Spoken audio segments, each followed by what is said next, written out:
Until recently, Prime Minister Narendra Modi's campaign to portray India as a rising power seemed to be ticking along despite troubles at home. Much of the world remained quiet, or cautious, in recent months as India began locking up hundreds of opposition politicians and activists without charge across the country.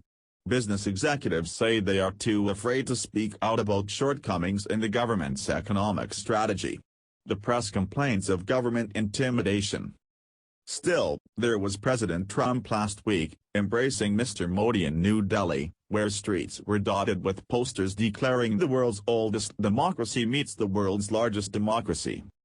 But as the leaders celebrated each other in India's capital, Hindu mobs began going after Muslim protesters in neighborhoods just a few miles away while the police looked on or joined in. And it was those images, the return of sectarian violence on the streets, not the carefully crafted show of international partnership, that has set the tone for India on the world stage over the past week. On Wednesday, Freedom House, a non-partisan democracy advocacy organization, flagged India as a major concern. The Indian government has taken its Hindu nationalist agenda to a new level with a succession of policies, the group said, threatening the democratic future of a country long seen as a potential bulwark of freedom in Asia and the world. In a rare move, the United Nations High Commissioner for Human Rights filed a petition in India's Supreme Court on Tuesday to challenge a citizenship law that critics say discriminates against Muslims.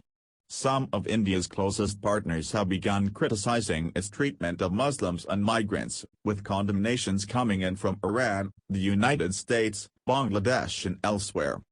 If India loses that secular, democratic identity, then it loses what makes it different than other countries in Asia.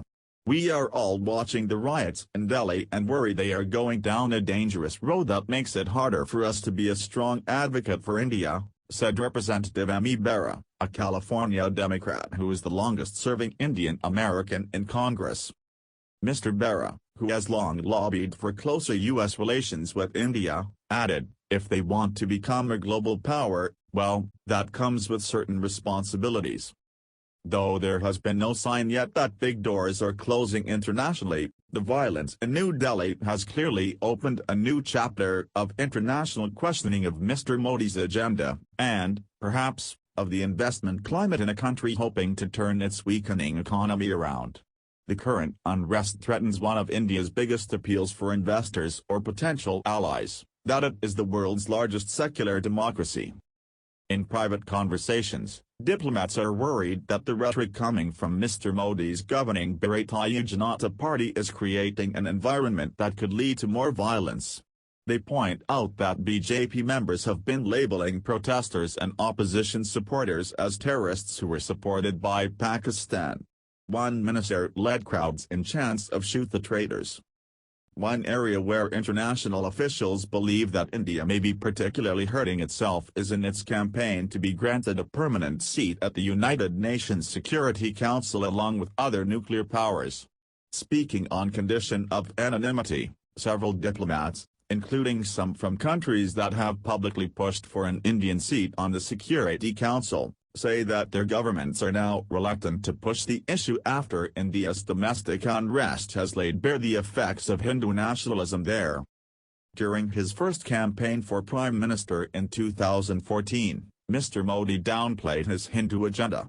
His first term was marked by an energetic foreign policy and alliance building. Domestically, he focused on development and economic reforms.